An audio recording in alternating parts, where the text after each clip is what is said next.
Hari Om. Sri Gurubhyo Namaha. Satchidananda Rupaya Vishvotpatyadihetave Tapatraya Vinashaya Sri Krishnaya Vayam Numaha. Yam praurachantamapeta-krutyam Dvaipayano viraha katara ajuhava Putreti tanmayataya taravo bineduhu Tam sarvabhuta Hrudayam munimanatosmi Janmadyasya yatodvayaditarata Chateshvabhignasvarat Tene brahma hrudaya adikavaye Muhyanti yatsuraya Tejo vari mrudam yada vinimayo Yatra trisargo mrusha Dhamna sena sada nirastakuhakam Satyam param dhimahi Narayanam namaskritya Naram chaiva narottamam Devim saraswatim vyasam Tato jayamudhirayet. Om. Hari Om. I welcome you all to this session of Bhagavatam.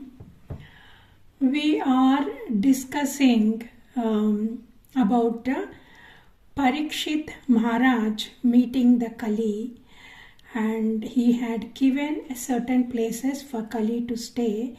He did not want him to stay in the middle of his people because he has got all bad qualities and he has got the capacity to infiltrate the whole kingdom with his capacities. So when he wanted to kill, when Parikshit Maharaj wanted to kill, he surrendered and he requested for a place to stay so he won't come out and trouble others, right? So the thought could come, why did he give these places?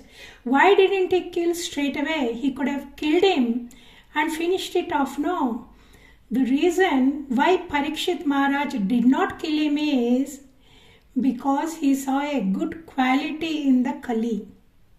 And what is the Kali? What is that quality? In this Kali Yuga, attaining the God is much easier than in the other yugas. And all we have to do is do the seva from the heart and do Nama Sankirtana. And the other advantage, the most important advantage is, in this Kali Yuga, if we think of anything good, some good activity, mentally, we get the phalam of performing this action, even though we have not performed for some reason. Whereas in other yugas, if you want to perform a good action, you have to do it. Then only you will get the phalam. But in Kali Yuga, just the thought is enough for that person to get that phalam. Now what about the bad thought? If somebody wants to do a bad thought, a bad deed for somebody, will they get the phalam straight away? No, they won't get that phalam if they want to do something bad, unless actually they do it. But for doing a punya karya, you will get the phalam straight away. So that is the greatest blessing which Parikshit Maharaj saw. and that is why he felt he should keep the Kali but should give a place where he will not get disturbed. So he localized him to the gambling, intoxication, prostitution, meat eating, and one more place he requested, that was for the gold. Okay, now now it is a very easy to get liberated in this Kali Yuga, but what kind of a speaker you should listen from? The speaker should have the Krishna as the sole purpose of his life. So that is the kind of a speaker we should listen from. And how should be the hearer? The hearer should be having enthusiasm, genuine enthusiasm to listen to Krishna Katha. And what should be the subject matter? The subject matter should be nectarian narrations of the Krishna Leelas. So these 3 points are very important in this Kali Yuga. So just by sitting and listening from the proper speaker, the thoughts we get, I want to do this, I want to surrender to Krishna, I want to be with him, I want to give up this body to be with him. Those thoughts are enough to take us to Sri Krishna.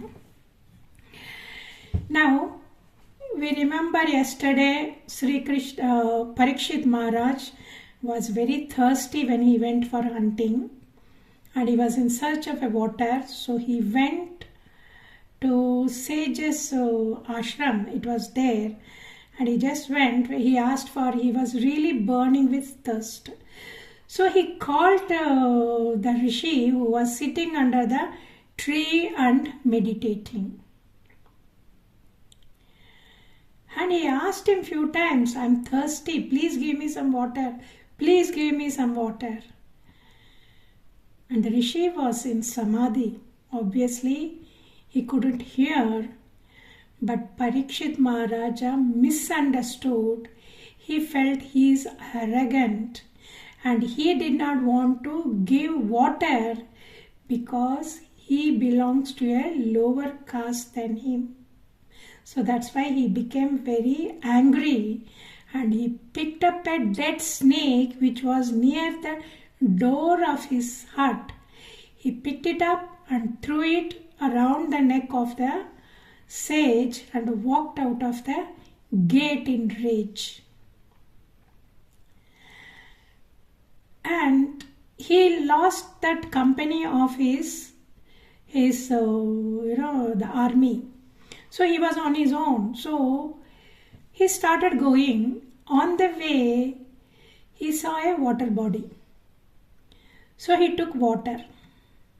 His thirst was quenched. His distress became less.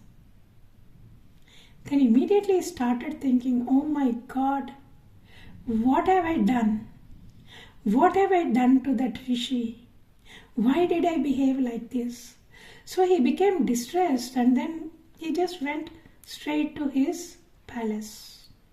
Here, meanwhile, couple of children saw this one happening, and Samika Maharshi's son, Shringi, was playing with a group of boys a little bit far away place. So these two boys, they went and said, oh, you know what happened?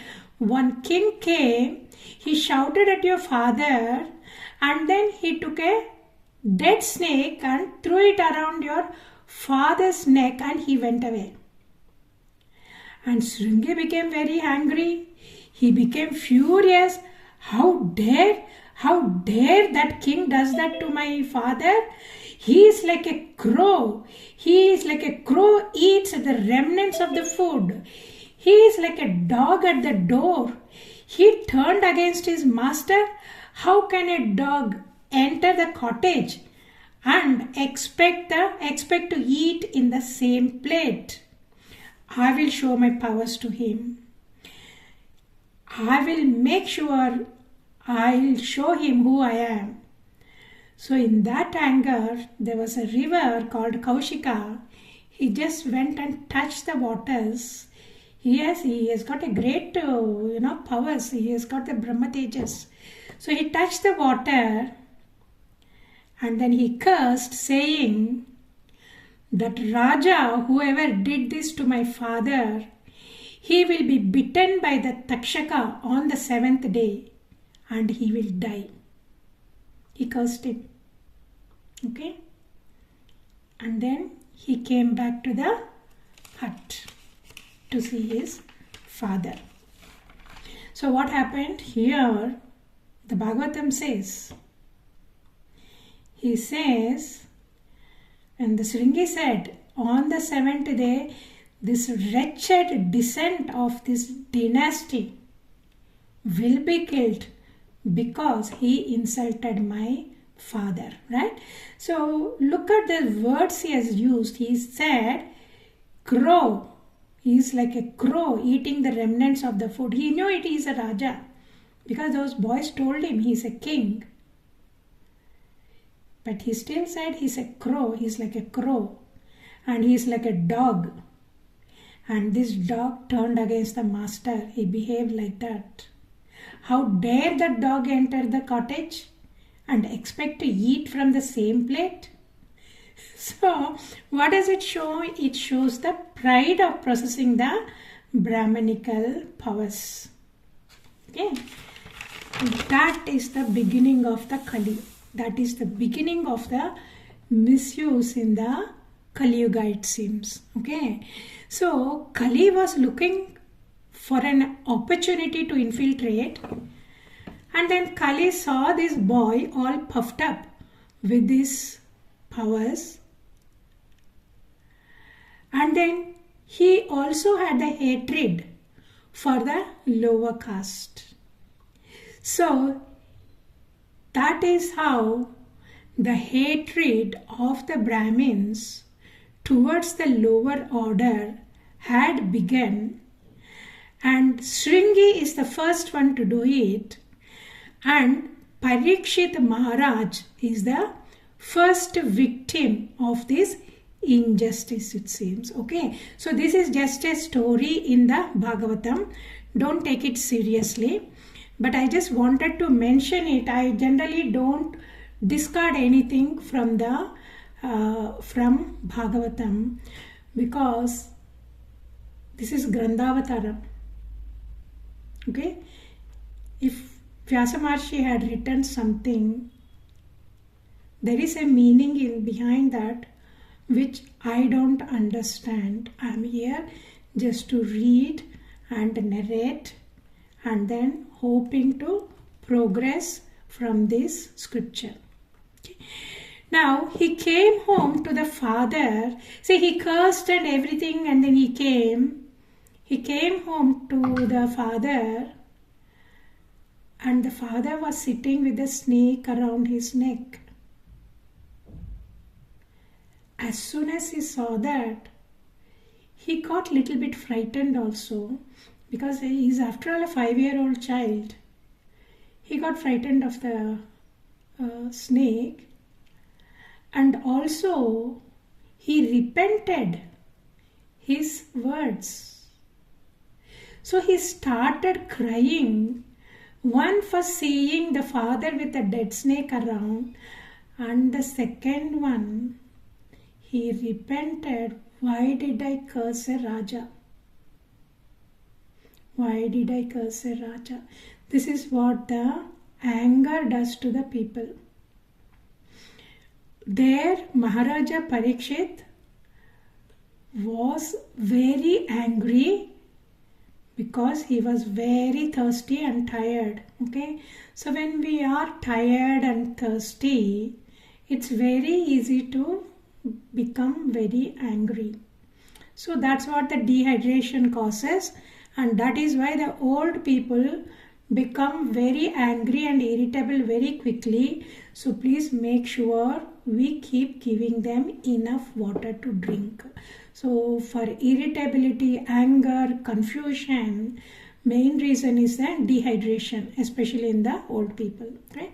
But here the king, Maharaja, he lost his balance and he did this. And this boy also, out of anger, he used such horrible words to the king, and also he cursed him. The worst thing anybody can do to anybody is to tell them to die. Why don't you die and get lost? That is the worst thing we can ever, anybody can ever do that, because that human birth is a very, very rare thing. It's a gift of God after so many janmas. And even if somebody is wicked, we should always try to make them say Namasmarana at least few times. As a sadhaka, this is our duty. Try to make them do that Namasmarana at least a few times. Only a human being can say Rama, Rama, Rama. Dogs cannot say that. Cats cannot say that. Birds cannot say that. Only a human being's voice box can utter the name of the Rama. So here he had put such a great curse, and he himself felt distressed of his own actions. Then Rishi opened his eyes, because this boy, he was in trance, and this boy was crying and crying loud. And Rishi heard that, and he opened his eyes. As soon as he opened his eyes, he saw the snake, dead snake around. He just took it and put it aside. And he asked the son, "Oh son, oh dear son, what happened? Why are you crying like this? Did anybody insult you? Did anybody punish you? Please tell me what happened to you." And then this boy has explained. So this is what has happened. One king came and he has done this. And my friends came and told me. And I felt insulted and I felt very angry. And in that anger, I took the water from that Kaushiki river and uttered that. And I cursed him that he will die on the seventh day by the bite of the Takshaka. And Maharshi was shocked. Maharshi was shocked. Oh, what a ghastly punishment given for such an insignificant offense. Do you know what is king? Who are the kings? The king is the representative of the Supreme Personality of the God. And he is the foremost among the human beings. And this Maharaja is a great devotee and is a saint among the kings. And now it's very important we have the kings, because they are the ones who protect. And without a king, just like the lion pouncing into the village and destroying and eating up the people, without a king, the robbers, rogues and dacoits, they will create problems for the citizens and they will harass them. It's very important we have a king. And what did he do? It's okay. He just put a dead snake around my neck. Do you have to lose your temper because of that? Do you have to put such an awful curse on the king? God doesn't like his devotees to be cursed insulted, neglected or disturbed. And he is such a great devotee and he is a saintly king. You shouldn't have done that and you did this. So Samika Maharshi was distressed, not because he had put the snake around the neck. He was distressed because the king, such a wonderful king from such a great dynasty, is going to die because of the fault of my son. My son has cursed him to death within 7 days. He is a young king. He was such a wonderful king, a great devotee. And what my son had done, he cursed him to die in 7 days. So he didn't know what to do. He thought, he was hoping, if king himself curses, then the problem will be little less, because when somebody curses, there is certain amount of bad luck we will have. But if we also curse, that bad luck will come down because we have retaliated. Okay. I hope the king curses, but knowing Parikshit Maharaj, he will not do it. He will never curse anybody. Okay. Now what can I do? So the only thing I can do is to pray to the Lord. Pray to Lord, oh Lord, please forgive, please protect my son and the king. And this offense had been committed by an innocent, foolish child. So he prayed that, and then he wanted this news to reach Parikshit Maharaj. So he had sent one of his disciples with the news that you have got only 7 days, and on the 7th day you are going to die like this because of the curse of the Samika Maharshi's son. Then here Parikshit Maharaj was, so he came home, he removed his crown. Okay, so he was, why did he behave like that? Because you remember the Kali is in the gold. Parikshit Maharaj had put a gold crown when he went for a hunting. So Kali sitting in that gold crown disturbed and confused Parikshit Maharaj himself. That is the power of the Kali. He gave him the life because he surrendered. He gave life to the Kali. He gave a place also. But that is what the wicked people do. So you should never entertain wicked people, because one fine day they will definitely turn against you. So that is exactly what the Kali had done. So he confused. He made the wickedness enter such a saintly king, a great devotee.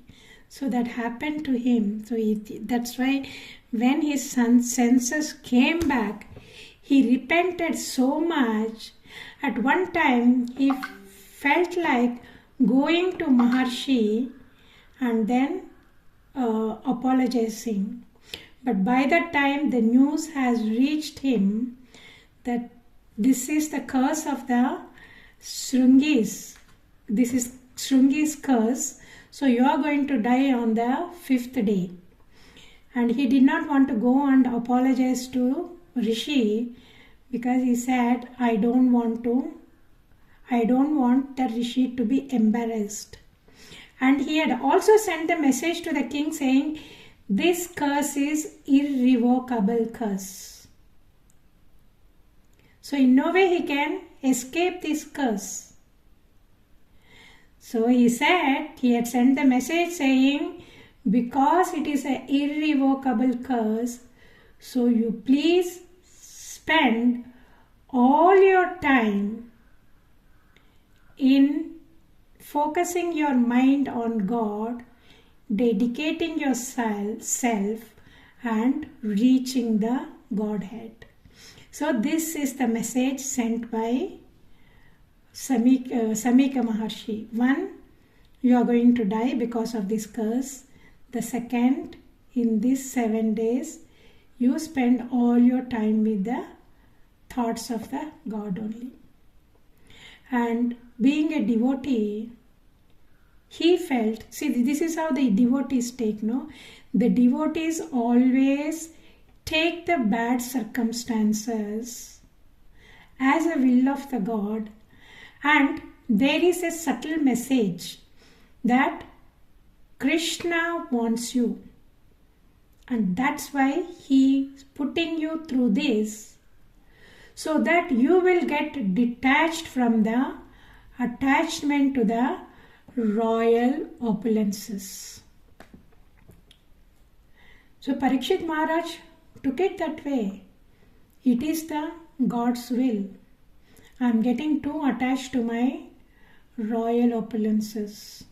So he wants to detach me from that and liberate me so that I will reach his abode. So that is how Parikshit Maharaj took. So immediately what he did, he could have cursed. No, he never cursed. He never got disturbed. All he felt was sad. I wish I apologized to him, but I don't want him to get embarrassed. See how much of subtle thinking he had. He did not want to face him, face the Rishi and embarrass him. See? That is how sensitive a devotee should be. So he has got only 7 days now. So what he should do? He had to leave no palace. So what he did was, he enthroned his elder son Janamejaya. So Janamejaya at that time was only around 6 years or so, it seems.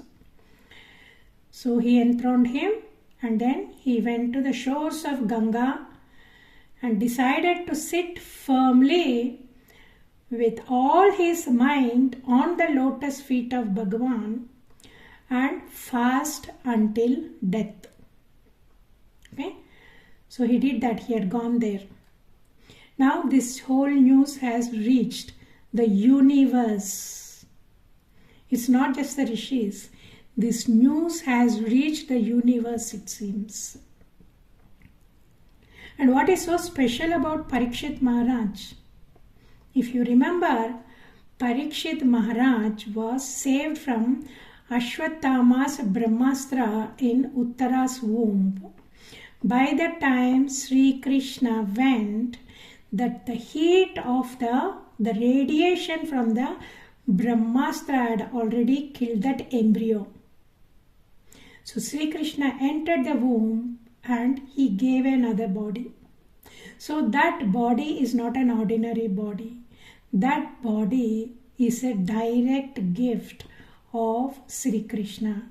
And that is why when he was born, he had all the best qualities which we have enumerated. All the best kings and the best devotees, best qualities have been in this particular Parikshit Maharaj as a personification of the best of everything. So that is the speciality of the Parikshit Maharaj. He heard all the... Now the news has reached the universe. All the rishis, they have come to him. They have come to see Parikshit Maharaj. Oh, who are they?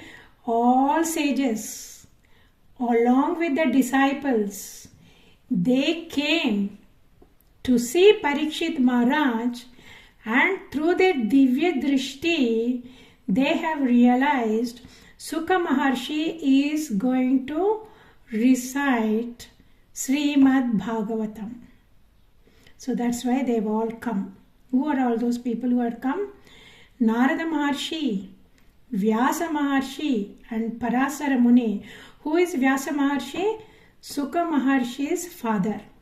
And who is Parasara Muni? Parasara Muni is Shuka Maharshi's tata.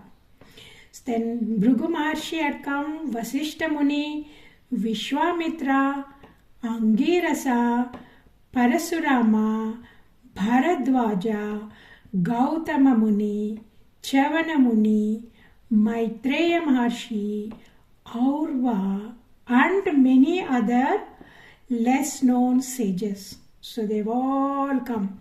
There is a huge big group of sages who reached that banks of the Ganga, and they all sat around Parikshit Maharaj.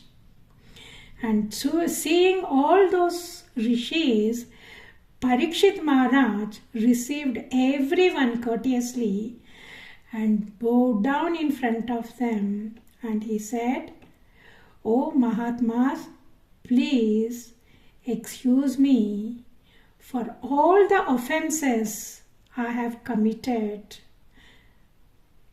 I am leaving the mortal body now. So please forgive all my sins." Look at that. Think about the mind of Parikshit Maharaj. Feel that. Enter the mind of Parikshit Maharaj. After the class, you please meditate on the mind of the Parikshit Maharaj. He was a great devotee and he has great respect for all the rishis. He had bowed down in front of them and he is very happy to be in the company of the rishis when he was going to leave the mortal world. And he said, and he with folded hands, Parikshit Maharaj said, Bhagavan had decided to take me, to remove me from this mortal world through the curse of a Brahmana. It's because I am very much attached to the royal opulences and the family life. Bhagavan wanted to save me from this. And that is why he is given me this chance to meet all of you, and I am surrendering to all of you, and I am ready. I've already placed my mind on the lotus feet of the Lord, and I am ready to be bitten by the Takshaka. And my only desire, I have only one desire. Please, all of you tell me what a human being should do during the course of life and how he should be when he is about to die. Please tell me what I should do. And if I have to be born again, please bless me. I will be a devotee of the Narayana and also in the company of the devotees. So Mahatmas, please bless me to do this. And after saying this, Parikshit Maharaj sat down facing the north, by the shore of the Ganga. And he sat down. When he sat down, all the demigods appreciated his determination. And he appreciated his calm mind, a mind which has surrendered, the mind which had no regrets, no anger about what happened. And they also appreciated his respects, the kind of respects he has towards the rishis. So the devatas are always aware of what we are doing and what we are seeing. Only we are not aware because our mind is covered with the Maya. But they know what we are doing. Everything they know.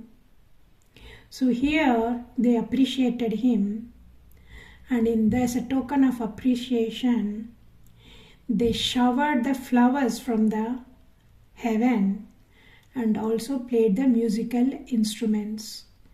O king, and the sages said, O king, you are the eternal associator of the Lord, and we will remain here till you leave this mortal body and attain the abode of the Lord. Look at this. All the rishis surrounded Parikshit Maharaj. They have decided to stay there, and they all will do their, mentally they will do their chanting, they will meditate and everything. And they will be blessing Parikshit.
Okay, so we are discussing all the sages have assembled by the shores of the Ganga and around Parikshit Maharaj. Okay, and they said, we will be with you till you leave your mortal body. Alright, so that means they will be watching, because he is going to fast until death. So they will literally see him dwindling away and leaving the body. So they all wanted to be around him.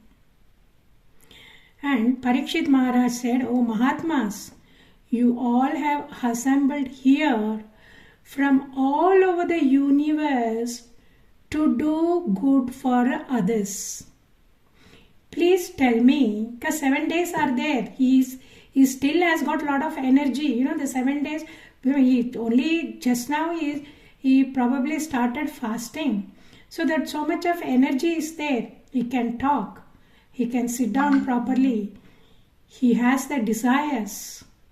So he has few desires. So what is the desire? He had this desire of Mahatmas, I have this desire to know what is the unalloyed duty of everyone in all circumstances and those who are just about to die. Okay, in simple words, what is the duty of a man while living and what is the duty of a man when he is ready to leave the world? So this is what it is. So what is the duty of a dying man and what's the duty of a living man? So this he wanted to ask. So he asked them. Then all the sages, there so many of them were there, no? So when so many people are there, everybody will have one opinion. So they were all discussing about it. Meanwhile, Shuka Maharshi walked in. This Shuka Maharshi, Vyasa Maharshi's son, Vyasa Maharshi gave Bhagavatam to Shuka Maharshi when he was still in the mother's womb. So he heard that Bhagavatam. But he did not want to come out of the womb. He stayed in the womb for 12 years because he was afraid of getting caught in the Maya. And when his father asked him to come, he said, no, I am not coming. Till I am liberated, I am not going to come out. Otherwise, I will be taken over by the Maya. And Vyasa Maharshi assured him, no, I have given the knowledge. This is enough. You just abide in that. Nothing will happen. You please come. He refused to come. So Vyasa Maharshi went to Dwaraka to meet Sri Krishna and inform him, this is what is happening. I told Bhagavatam to my son in the womb, but he doesn't want to come and he has been there for 12 years. So then Sri Krishna came. He came from the Dwaraka to the kutir of Vyasa Maharshi's kutir, and he spoke to Shuka Maharshi and said, oh, nothing will happen. I assure you will not be taken over by the Maya. I am giving my words, you please come out. So then he said that and then he went away. Then Shuka Maharshi came. Okay, he came out and he immediately left because he had no connection. He had no attachment. No, he is already liberated. So once you are liberated, even the body is not his body. That's why he doesn't even wear, he is always naked. He is Avaduta. So he just led a life of the Parivrajakacharya. Here it is a destiny written for him that he had to go and give this knowledge, Bhagavatam to, Srimad Bhagavatam to Parikshit Maharaj and to all the sages who assembled there.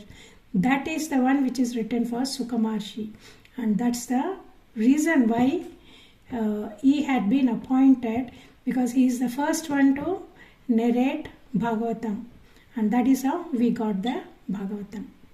So he narrated. So he came, and then so when he came, people were astonished. There was a group of people behind him because he was looking like a 16-year-old and he's so beautiful with his Brahma Tejas and no clothes. So people were curious, all the children were curious and women were curious. What is this boy doing? Why he is like this? Why he is not talking to anybody? Why he is walking like this? So there was a group. So that group followed him out of curiosity. What does he actually do? So he is not bothered. He just kept on going and going and going, and now he has arrived here.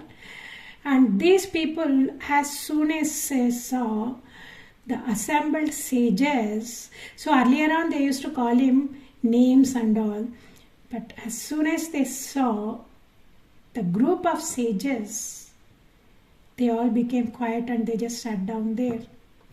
And Shuka Maharshi walked through the group of sages and there was a Vyasa Asana. So anybody who gives the discourse, the asana they sit on is called the Vyasa Asana. So Parikshit Maharaj welcomed him. So as soon as this 16-year-old boy walked in, all the rishis got up, they stood up, excepting Narada Maharshi and Vyasa Maharshi. Okay, apart from these two and couple of others, everybody stood up to welcome him. Parikshit Maharaj welcomed him. He was thrilled to see that Brahma Tejas on Shuka Maharshi's face. So he invited him, he made him sit on the Vyasasana and did the Pada Puja, washed his feet, and he said, "O Mahatma, hearing your name itself purifies the mind, but it is my great fortune, it's a grace of God.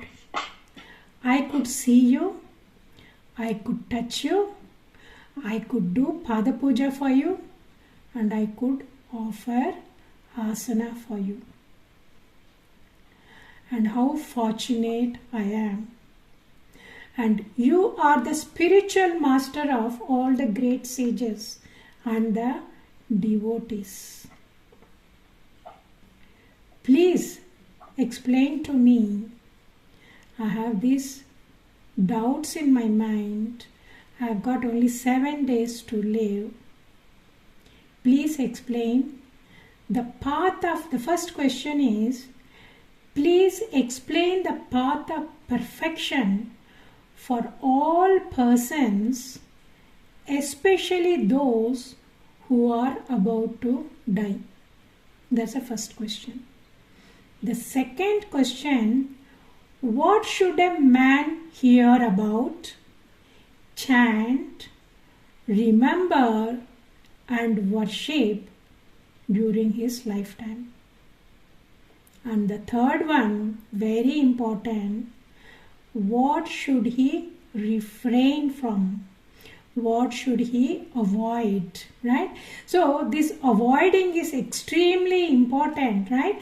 So when we have a diabetes, the doctor will give prescription for the medicine. Okay? But we should know what to avoid also. No, we can't eat sweets. We can't eat certain vegetables which are very rich in the carbohydrates. We are not allowed to eat the grains which have got a very glycemic index, very high glycemic index, which absorbs the carbohydrates very fast. Okay, so if we don't follow that, these medicines won't work. It will be useless. Okay, he keeps on taking medicines, he will keep on having side effects, but it won't do good. So the diet is very important, patyam. The same thing with the devotional services also. If we want to become a God-realized personality, if we want to reach the abode of Bhagavan, we shouldn't do certain things. So in one side we do the pujas, we do the sankirtanas, we do the the chanting and shravanam, mananam, nididhyasanam, all those things we do. But the other side, we don't know what to avoid, what is wrong, what is to be done, what is not to be done. If we don't do that, this side is not really going to help us to progress very high levels. So that's why it is very important. And this question, Parikshit Maharaj asked, what should he avoid? Right? And then Shuka Maharshi said, "O king, your question is glorious. It is beneficial to all kinds of the people. And answer to your question is the most important subject matter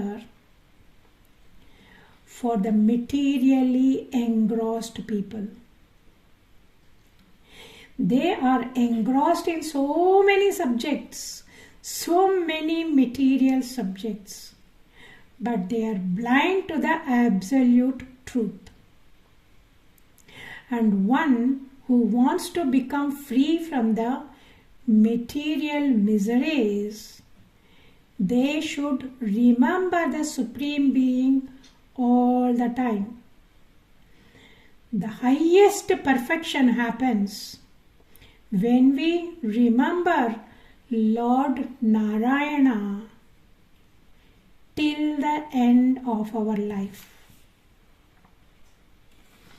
Even though I was a perfectly liberated soul before the birth itself, I was very attracted to the Leelas of the Sri Krishna. That Srimad Bhagavatam all describes all Leelas of devotees, Leelas of the Bhagavan, and how he saved his devotee. You are a sincere devotee. I will now recite the Srimad Bhagavatam for chanting of the holy name and the glories of the Lord, and by this is the only sure means of spiritual success. What is the use of having a prolonged life if one doesn't become God conscious? If a person doesn't become God conscious, it's useless living 80, 90, 100 years. The elephant also lives, trees also lives, certain animals also lives. But what about you? What about we human beings? He said it's useless having a prolonged life if we cannot remember Bhagavan and chant his holy name and become God conscious. There was a king called Katwanga Maharaja, and he was a king with a lot of powers. So whenever devatas had a problem from the asuras, when they couldn't fight with the asuras anymore, they would come to Katwanga Maharaja and request his help, and he will go and he will defeat all the asuras. So he had so much of power, and he has a very good friendship with the devatas. So once they were all, these devatas were in great danger, and they all requested him. And Katwanga Maharaja, he went and he defeated all the asuras. So devatas were very pleased with him, and they invited him to the heaven, and they gave him whatever they thought will please Maharaja. And then they asked Maharaja, see, we are all very pleased with your services, and because of you we have won the victory over the asuras. Now you please ask us whatever you want, we will give you. And for that Katwanga Maharaja said, see, I don't want anything. I have no attachment to any of this material. I have plenty of them. I want to know only one thing. How long more I am going to live? And Indra was astonished. This is the first time anybody ever asked how long more I am going to live. So he was very pleased, and he said, Maharaja, this is the first time. You are the first one who ever got this kind of thought and asked us. I am afraid you have got only 48 minutes to live. Then immediately Katwanga Maharaja came down to his palace. He removed everything, closed the doors, and he focused his mind on the lotus feet of God. And then he left the mortal body.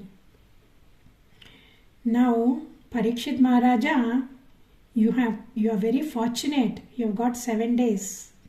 And at the end of the life, you will firmly cut off all the attachments to the material world, and you will attain the abode of Sri Krishna. This material is the grihasthas. should meditate on the universal form of the Lord.